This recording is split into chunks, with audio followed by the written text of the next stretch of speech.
Assalamualaikum warahmatullahi wabarakatuh. Apa kabar anak-anak soleh dan soleha? Semoga kalian dalam keadaan sehat walafiat dan selalu berada dalam lindungan Allah Subhanahu wa taala. Nah, sebelum kita memulai pembelajaran, alangkah baiknya kita berdoa terlebih dahulu kepada Allah Subhanahu wa taala. Semoga kita diberi kemudahan dalam belajar serta ilmu yang bermanfaat. Doa akan Bapak pimpin. Wahid, Isnaini, Salasa. Bismillahirrahmanirrahim. Rabbi zidni ilman warzuqni fahman. Amin. Nah, baiklah anak-anak, kita pada hari ini akan belajar pendidikan agama Islam pelajaran kelas 4. Temanya adalah bersih itu sehat dengan subtema mengenal bersih itu sehat. Islam mengajarkan tentang kesucian. Ajaran Islam tentang kesucian mencakup suci badan, pakaian, dan tempat. Sudah menjadi kewajiban bagi umat Islam untuk menjaga kesucian dari kotoran, baik berupa najis maupun hadas, kecuali merupakan hal penting yang harus diperhatikan, sebab kesucian merupakan syarat untuk beribadah. Oleh karena itu, jagalah dirimu agar selalu berada dalam kesucian. Biasakan dirimu dalam keadaan berwudu di mana saja, meskipun dalam keadaan tidak hendak melaksanakan sholat.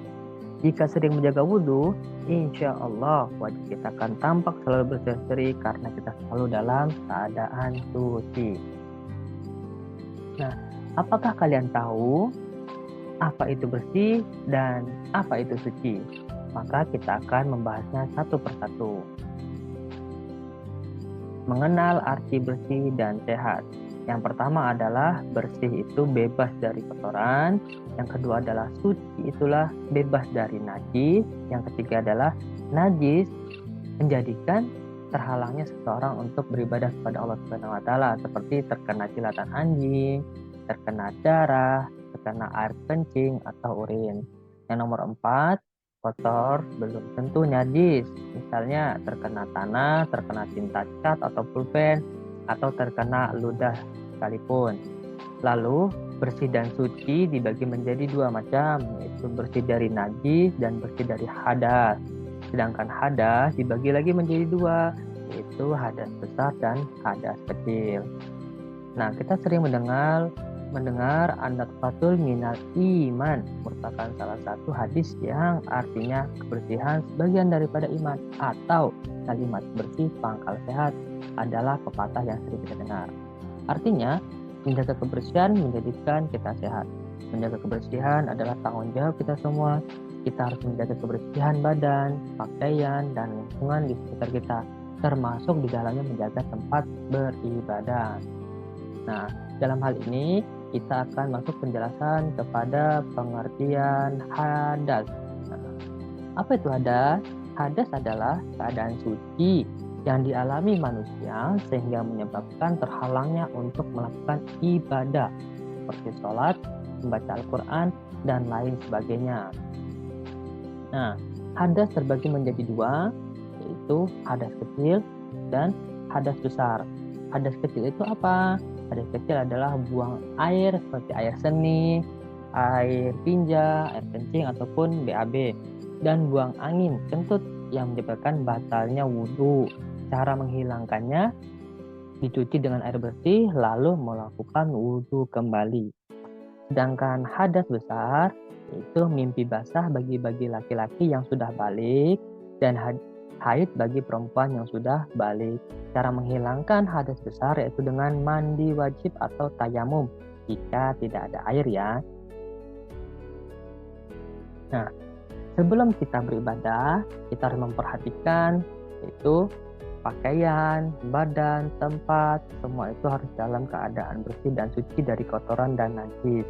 Misalnya kita menggunakan pakaian yang baru, terus badan kita harus dalam keadaan suci, tidak ada najis ya. Terus tempat kita harus perhatikan, tidak boleh ada sedikit pun kotoran, seperti misalnya kotoran cicak dan lain-lain. Nah, itu kita harus perhatikan. Nah, perilaku bersih tidak hanya kita dalam keadaan sholat saja, namun diaplikasikan dalam setiap ranah kehidupan kita, seperti dalam kebersihan anggota-anggota tubuh yang juga kita harus pastikan. Coba perhatikan gambar-gambar berikut ini. Harus setiap hari menggosok gigi atau membersihkan gigi. Biasanya kita lakukan pagi sore, siang sore, dan malam sebelum kita tidur. Kedua adalah membersihkan bagian telinga. Membersihkan bagian rambut dengan cara keramas, serta membersihkan bagian tangan dengan mengusap sela-sela tangan.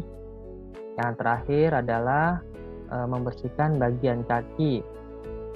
Semua kita harus perhatikan untuk bersih, jangan asal mandi. Ini merupakan contoh-contoh bagian tubuh yang harus kita perhatikan agar dapat dibersihkan secara maksimal, agar kita selalu menjaga kebersihan anggota badan. Nah, selanjutnya cara membersihkan najis. Nah, yang kita tahu najis tadi yaitu terkena air liur anjing atau terkena air kencing. Nah, itu cara membersihkan seperti apa? Najis, misalnya darah, air seni, dan tinja, ya harus menggunakan air mutlak, air yang suci dan boleh mensucikan. Caranya, air dikucurkan ke benda yang terkena najis, bukan najis yang datang pada air. Ya, jadi airnya yang datang ke tempat najis, bukan najisnya yang datang ke tempat air. Terus, cebok merupakan salah satu contoh dalam membersihkan kotoran seperti tinja. Cebok harus dilakukan setelah buang air besar maupun kecil. Cebok dapat menggunakan air, tisu, batu, ataupun benda kesat lainnya. Mudah-mudahan apa yang kita dapat pada hari ini dapat bermanfaat di kehidupan kita sehari-hari. Nah, kita untuk menutup pelajaran pada hari ini, kita mengucapkan hamdalah, alhamdulillahirabbil alamin. Semoga ilmunya bermanfaat. Amin. Assalamualaikum warahmatullahi wabarakatuh.